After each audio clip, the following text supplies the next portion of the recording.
What if I told you that one of the most electric players on the women's tennis tour right now is still being treated like she doesn't belong on the main stage?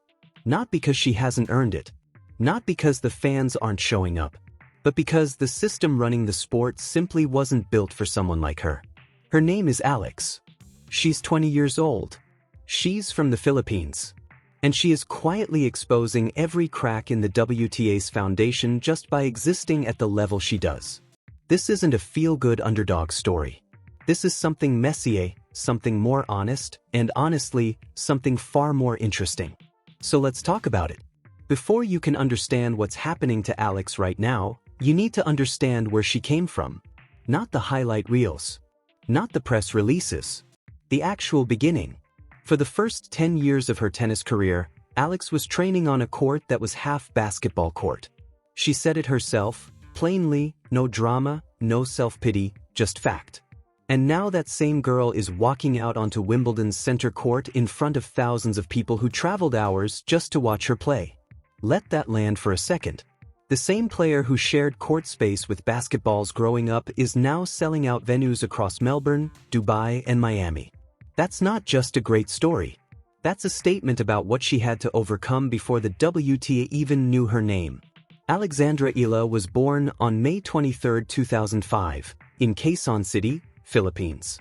She reached a junior ranking of world number 2 and became the first Filipino ever to win a major junior title at the 2022 US Open Girls Singles. You'd think a Grand Slam junior title would open every door in professional tennis automatically. It didn't. She still had to grind.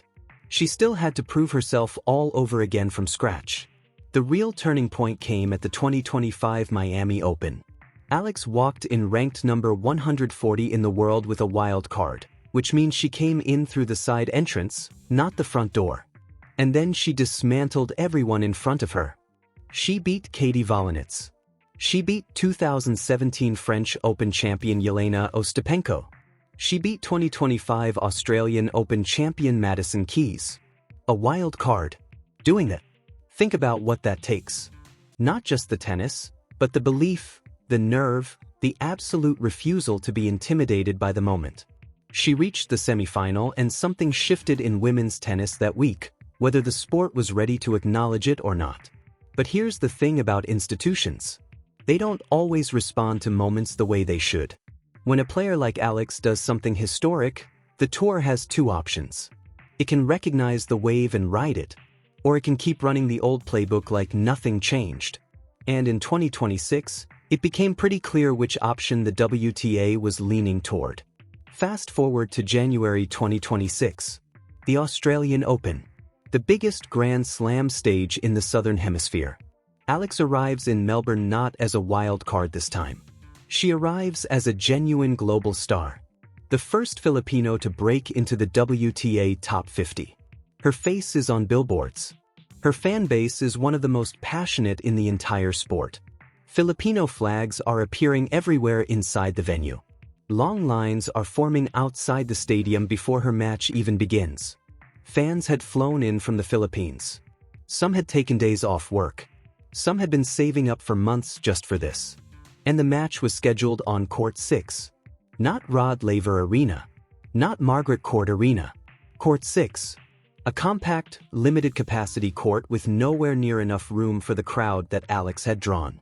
People were locked outside. The lines stretched further than anyone had prepared for. The chaos outside that court told you everything the scheduling decision had gotten completely wrong. And when Martina Navratilova, the greatest women's champion in the history of the sport, publicly stated that the Australian Open had made a mistake with that scheduling call, that wasn't commentary. That was a verdict. Fans online were blunt. One wrote that putting Alex on Court 6 was just dumb. Another said the tournament knew her appeal and should have pushed for a better stage. Someone else said simply, she should easily be on an arena court. And one fan put it best when they said making this mistake once is dumb but doing it again would be unforgivable. So here's the question worth sitting with. Was that a mistake or was it a pattern? Because if it was just Melbourne, maybe you give them the benefit of the doubt. Maybe the organizers misjudged. Maybe they didn't anticipate the scale of her following. But then came Dubai. February 2026. Alex is dazzling in the early rounds again. Filipino supporters are packing out the venue night after night. The energy inside that stadium for her matches is unlike anything the UAE had seen for a women's tennis event in years. And yet, same story. Strange scheduling times. Smaller courts. The tournament wasn't capitalizing on what they had in front of them. It took fan backlash and public pressure for organizers to finally give her the coveted final slot of the night session for her second round match. And what happened when they did? The stadium was full. The atmosphere was electric. Exactly what everyone already knew would happen the moment Alex got the stage she deserved.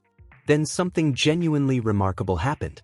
Her quarter-final opponent, Coco Gauff, one of the biggest names in the sport and a Grand Slam champion in her own right, stood at the microphone after her match and did something you almost never hear in professional tennis. She apologized, on live television, to Alex's fans, for making them wait. Read that again slowly. Coco Gauff felt compelled to publicly apologize to another player's fan base on a live microphone at a major WTA event. That tells you everything about the kind of cultural weight Alex had built. But then the WTA turned around and made another baffling call. For the quarterfinals, they moved Alex to the opening match of the night session instead of closing it. Why does that matter? Because in the Philippines, the first match of Dubai's evening session starts at 11 at night local time. If the match went long, and matches often do, Filipino fans would be watching past 1 in the morning. Millions of people rearranging their sleep, their work, their entire day around a schedule that clearly wasn't built with them in mind. And the damage didn't stop there. The player scheduled after Alex, former world number 3 and 4-time WTA 1000 champion Alina Svitolina, was set to walk onto a nearly empty court after Alex's crowd had gone home. One scheduling decision. 2 players shortchanged. The fans were furious and honestly, they had every right to be. Now here's where it gets even more personal. March 2026. Alex reaches a career-high ranking of world number 29. Historic. She becomes the highest-ranked Filipino player in WTA history. Back home it's front-page news. People are comparing her national significance to Manny Pacquiao. And then within days, the WTA's ranking system drops the hammer. By Miami Open week, Alex had fallen to number 50 in the live rankings. Not because she lost. Not because she played badly. Because the WTA operates on a 52-week rolling point system, which means the 390 points she earned from her magical semifinal run at the 2025 Miami Open simply expired the moment the same tournament started again in 2026. Her total dropped from 1,525 points to 1,145. 21 ranking places gone overnight. Now technically that system applies to every player on tour. Nobody is being singled out. But here's the cruel reality of how it plays out in practice. The rolling system disproportionately punishes breakthrough players. Players who came from nowhere and built their ranking on one extraordinary run rather than years of consistent deep results. Alex didn't have a cushion of accumulated points from a decade on tour. She had one incredible week in Miami, and when the calendar reset, the system took it all back. She spoke about this herself on the Served podcast with Andy Roddick. She said that nothing changed in terms of who she is from 2025 to 2026, just that her success skyrocketed, which she's grateful for. That quote is striking because of the contradiction sitting inside it. Nothing changed in who she is. But everything changed in how the world sees her and how the system treats her. Her matches sell out venues. Her fan base is global. Her cultural footprint is enormous. And yet, on paper she was briefly back to number 50, a number that captures none of what she actually means to this sport right now. And during that same Miami Open, another moment surfaced that said a lot about the environment Alex is navigating. In her first round match against German veteran Laura Siegemund, Alex called out the chair umpire mid-match. She had noticed her opponent repeatedly delaying between points and said so directly, "Can you watch her time? She's delaying." The umpire's response was that both players needed to be careful of the clock, despite the fact that the data showed Siegemund was exceeding the shot clock on 85% of serve points compared to Alex's 57%. The numbers backed Alex completely. And still the response redirected accountability onto her. A 20-year-old from Southeast Asia asking for basic fairness and being told in return to watch herself. The fans watching that exchange at home recognized exactly what that moment felt like. Now no honest telling of this story skips over the tension that also exists on the other side of Alex's rise. Because her fan base, as passionate and devoted and commercially valuable as they are, has not always reflected well on her in those moments.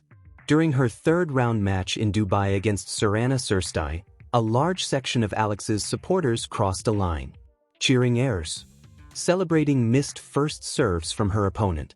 Cirstai is a seasoned professional who has been competing at the top level for over a decade, and she was visibly affected by it. That sparked a fierce debate online. One side argued that tennis has a code of conduct rooted in respect for both players and that passion is not a license to be disrespectful.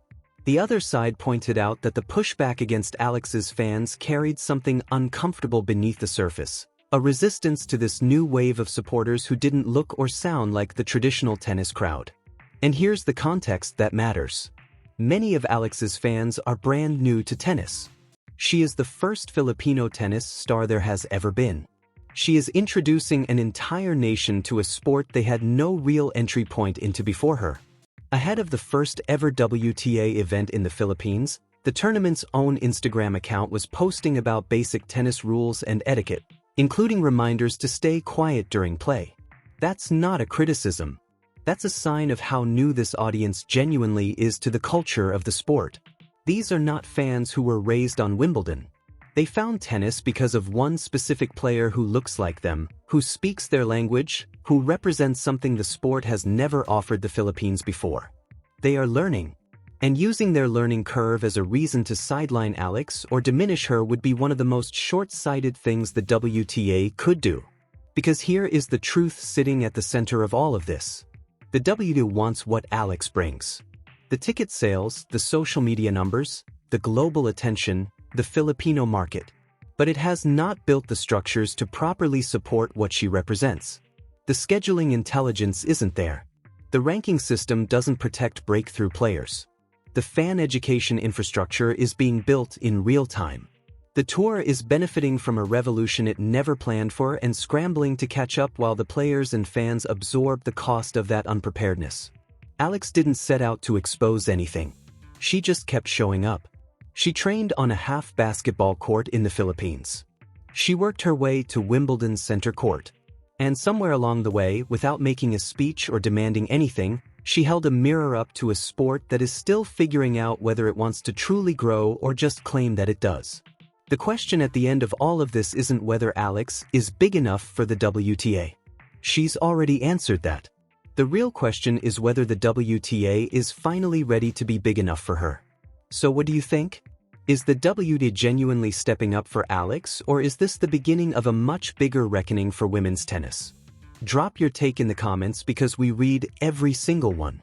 And if this kind of deep, honest storytelling about women's tennis is what you've been looking for, hit subscribe right now. This is the content the mainstream tennis media won't touch, and we're just getting started.